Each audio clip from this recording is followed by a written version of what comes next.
Yusek, inaprubahan ng Senate Impeachment Court yung hiling ng House Prosecution na maglabas ng subpoena para doon sa tax and bank records ni Vice President Sara Duterte. Pero ipararating daw nila ito sa Supreme Court. Pwede bang maging moot and academic yung gagawing pagdulog sa Supreme Court noong kampo nila VP Sara? Sakalit magbigay naman ng go signal sa kabilang banda si Pangulo Marcos na buksan na nga yung bank tsaka tax records ng Vice President. Sa ngayon ay hypothetical yung question. Hindi natin masasabi kung magiging moot and academic.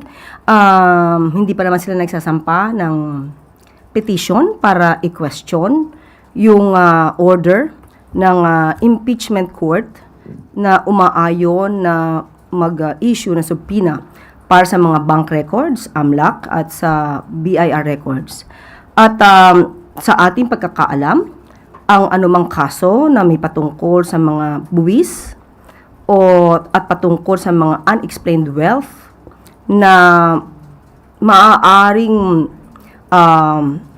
makita or ma-substantiate ng mga records na ito ay maaaring ipatawag through a court order.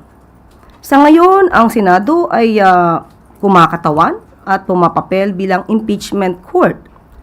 At sila ang mayroong karapatan at mandato kung paano nila ipatutupad ang kanilang proseso.